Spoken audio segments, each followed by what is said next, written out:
السلام علیکم۔ کیا اختلاف کا اظہار گالی کے بغیر ممکن نہیں؟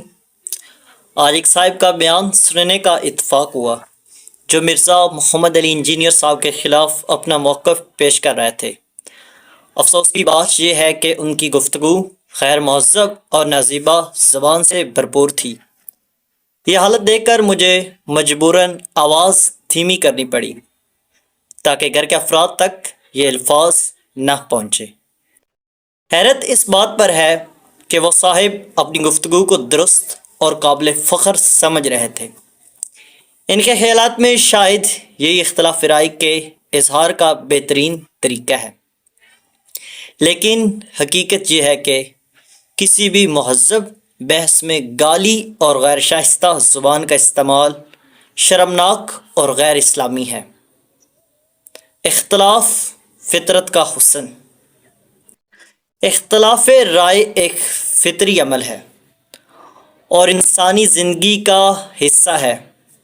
دو افراد، حتیٰ کہ قریبی رشتہ دار یا پڑوسی بھی کسی معاملے پر مختلف رائے رکھ سکتے ہیں۔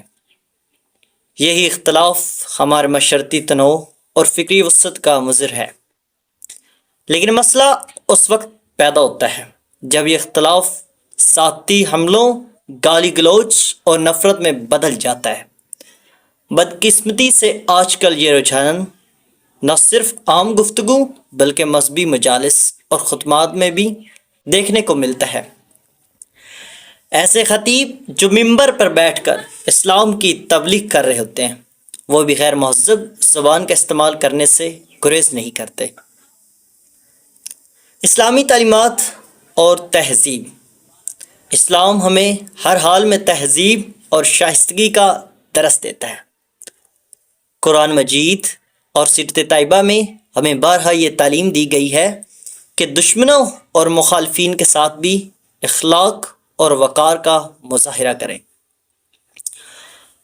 رسول اکرم صلی اللہ علیہ وسلم نے اپنے بدترین مخالفین کے ساتھ بھی ہمیشہ شائستگی اور بردباری کا مظاہرہ کیا۔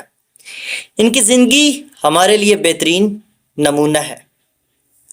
مہذب اختلاف، دلیل اور شائستگی کے ساتھ اختلاف کرنا ہر فرد کا اپنا حق ہے، لیکن اس کا اظہار دلیل، تحمل اور شائستگی کے ساتھ ہونا چاہیے۔ ایک حقیقی عالم، باشعور فرد وہی ہوتا ہے جو اپنی گفتگو سے دلائل کے ذریعے قائل کرے، نہ کہ غیر مہذب الفاظ سے دوسروں کو نیچا دکھانے کی کوشش کرے۔ ہم سب پر لازم ہے کہ اپنی گفتگو کو شائستہ اور مہذب رکھیے، چاہے اختلاف کتنا ہی شدید کیوں نہ ہو۔ گالی اور غیر اخلاقی زبان نہ صرف آپ کی شخصیت کو مجروح کرتی ہے بلکہ آپ کے موقف کو بھی کمزور بناتی ہے۔ اختلاف کو نفرت کا ذریعہ نہ بنائیے بلکہ اسے علمی اور فکری ترقی کا وسیلہ بنائیں۔ یہی رویہ ہمیں ایک مہذب معاشرے کی تشکیل میں مدد دے سکتا ہے۔